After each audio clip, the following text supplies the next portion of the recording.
पहले हिमाचल प्रदेश और कर्नाटक के चुनाव परिणामों ने एक साथ कई बातों पर गंभीरता से विचार करने को बाध्य किया है। भारत के भविष्य की दृष्टि से इसमें एक प्रमुख मुद्दा है। लोक कल्याणकारी कार्यों के नाम पर जनता को मुफ्त वस्तु और सेवाएं देने की घोषणाएं, जिसे अंग्रेजी में फ्री ब्रिज कहा जाता है। अरविंद केजरीवाल के नेतृत्व में आम आदमी पार्टी ने राजधानी दिल्ली में चुनाव विजयों की दृष्टि से इसका सर्वाधिक चतुर उपयोग किया है। इससे ही विस्तारित करते हुए पंजाब तक ले गए और वहां भी शानदार विजय का सहारा उनकी पार्टी के सर पर बंधा। यहाँ इन घोषणाओं और वादों को विस्तार से जानने की आवश्यकता नहीं है, क्योंकि सब कुछ देश के सामने है। साफ दिख रहा है कि दूसरी पार्टी भी धीरे धीरे आपका अनुसरण कर रही है। तो वहीं कांग्रेस ने हिमाचल प्रदेश में पुरानी पेंशन व्यवस्था लागू करने से लेकर राशन, बिजली सहित ऐसे वादे किए जो अर्थव्यवस्था के लिए प्रतिकारक है। संयोग से उसे विजय प्राप्त हुई। कर्नाटक में उसने ज्यादा विस्तार किया।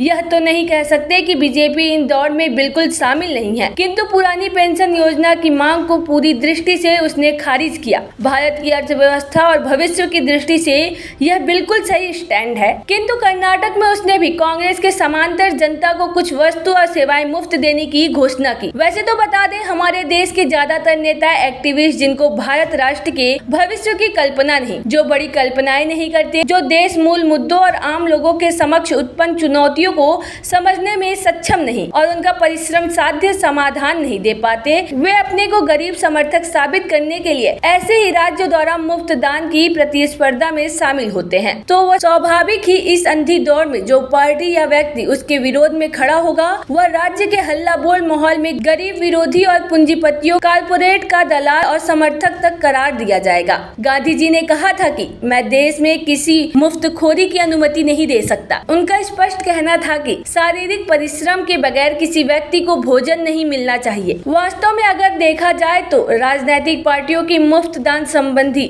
घोषणाएं और कदम देश के सामूहिक मानसन को भिखारी बना देना है। जिस व्यक्ति, समाज और देश के अंदर यह भाव और व्यवहार नहीं है कि अपनी समक्ष अपनी कठिनाई, चुनौतियों को स्वयं के परिश्रम से निपटा जा सके, तो वह व्यक्ति, समाज और देश कभी सशक्त व स्वावलंबी नहीं हो सकता। एक बार समाज को अपनी मूलभूत आवश्यकताओं की मुफ्तखोरी का स्वाद लग जाए तो परिश्रम का स्वयं को सक्षम बनाने और संस्कार नष्ट हो जाता है। उसमें उनका आत्मविश्वास भी खत्म हो जाता है। इस विचार और व्यवहार का प्रभाव देखिए कि जिसके लिए कुछ किलो राशन, कुछ यूनिट बिजली या कुछ लीटर पानी का व्यय मायने नहीं रखता, वह भी इससे प्रभावित होते हैं। कई लोग परिणामों के, विशेषकर दिल्ली, पंजाब आदि चुनाव परिणामों का निष्कर्ष तो यही है। वैसे भारत में मतदाताओं को रिझाने के लिए सरकारी खजाने से मुफ्त दान का लंबा इतिहास है, किंतु इसकी शुरुआत लोग दक्षिण के आंध्र और तमिलनाडु जैसे राज्य में मानते हैं। यहाँ मुफ्त चावल से लेकर colour TV, cable connection, mobile तक देने की घोषणा हुई और दी गई। तो वही केंद्र और राज्य के आय के अनुसार ही कल्याण और विकास के बीच संतुलन बनाए हुए खर्च करना है। इस तरह के मुफ्त दान और एक वर्ग को खुश करने के लिए पेंशन आदि बढ़ाई तो उसका असर समूची अर्थव्यवस्था पर होता है और दूसरे समूह भी इसी की मांग करते हैं। इससे विकास की नीतियाँ और कार्यक्रम प्रभावित होते हैं और व्यवहार में आम लोगों के कल्याणकारी योजनाओं में भी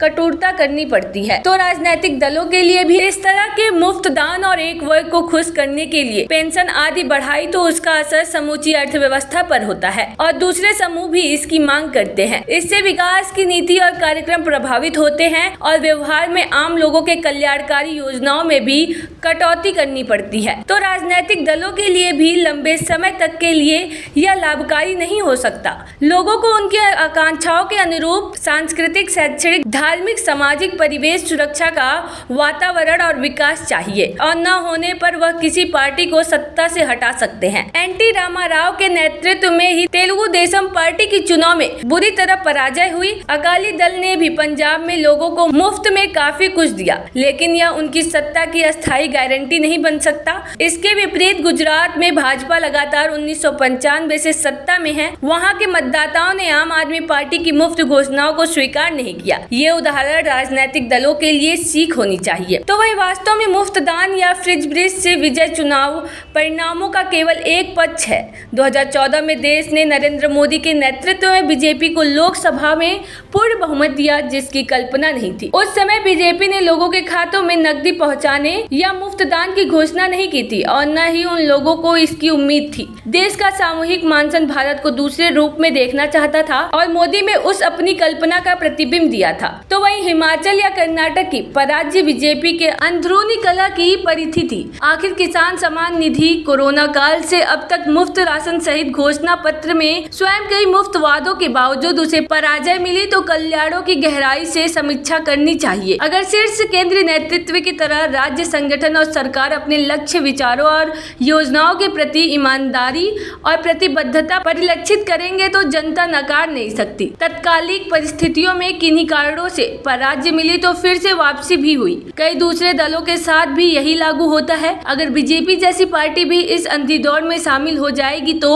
अन्य दलों से उसके बीच कोई गुणात्मक अंतर नहीं रहेगा। सत्ता की दौड़ में शामिल कम्युनिटी पार्टी का हश्र हम देख चुके हैं। वहीं बीजेपी जैसी विचारधारा वाली पार्टी के मूल कार्यकर्ता समर्थक उससे मुक्तखोरी की अपेक्षा नहीं करते। उनकी बजाय अपनी मूल घोषणा पर सरकार और संगठन को प्रतिबद्धता के साथ सक्रिय रहते देखना चाहते हैं। किसी भी पार्टी के विचारवान समर्थक अपने जनप्रतिनिधियों और नेताओं से यही अपेक्षा रखते हैं। यहाँ तक कि मुफ्त का लाभ उठाने वालों में भी ऐसे लोग मिल जाएंगे जो इसकी आलोचना करेंगे। चुनावी राजनीति की अंधी दौड़ में ऐसे लोगों की भावनाओं का ख्याल न रखने वाली पार्टी भविष्य में अपना ही नुकसान करेगी। समर्थक और कार्यकर्ता आदि जनप्रतिनिधियों और नेताओं को विचार के विपरीत काम करते, भ्रष्टाचार आचरण करते देखे और उन्हें पार्टी महत्व देगी तो वे किसी न किसी तरह अपना असंतोष प्रकट करेंगे। उन्हें आप फ्रिज ब्रिज संतुष्ट नहीं कर सकते। आपको क्या लगता है हमारी इस स्टोरी से? आप हमें कमेंट बॉक्स में जरूर बताएं और ऐसे ही देश दुनिया की तमाम खबरों को देखने के लिए बने रहिए सिर्फ जनहित टाइम्स पर।